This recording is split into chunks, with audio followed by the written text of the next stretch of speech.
ঋণ খেলাপি এবং ঘুষখোর মাফিয়া চক্রই দেশ থেকে টাকা পাচার করেছে।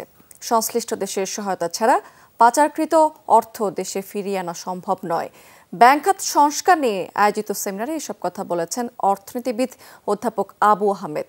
সেমিনারে বক্তারা বলেছেন, গত ১.৫ দশকে ব্যাংকিং খাত শেষ করে দেয়া হয়েছে। ঋণের নামে ব্যাংক থেকে বের করে নেওয়া হয়েছে হাজার হাজার কোটি টাকা। বাংলাদেশ ব্যাংক থেকে খেলাপির যে তথ্য দেওয়া হয়েছে, প্রকৃত চিত্র আরও খারাপ বলে মন্তব্য করেছেন আলোচকরা। ব্যাংক খাত সংস্কারের আগে কমিশন গঠন করে খেলাপি ঋণ এবং দুর্বল ব্যাংকের প্রকৃত চিত্র বের করার পরামর্শ দিয়েছেন তারা। সম্পদই ইসলামী ব্যাংকের জন্য কাল হয়েছে এমন মন্তব্য করে অধ্যাপক আবু আহমেদ বলেছেন, লুটপাট করতেই সরকারি সহায়তায় ব্যাংকটিকে দখলে নেওয়া হয়।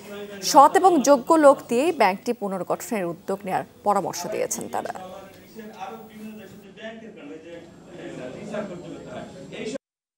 ইসলামী ব্যাংকের রিসোর্স ইসলামী ব্যাংকের জন্য কাল হয়েছে।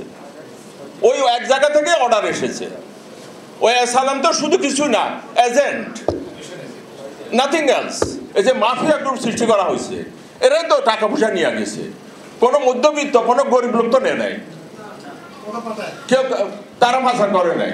যারা ব্যাংকের ডিফল্টার, যারা ঘুষখোর, যারা ক্রিমিনালস, তারাই টাকা পয়সা নিয়েছে।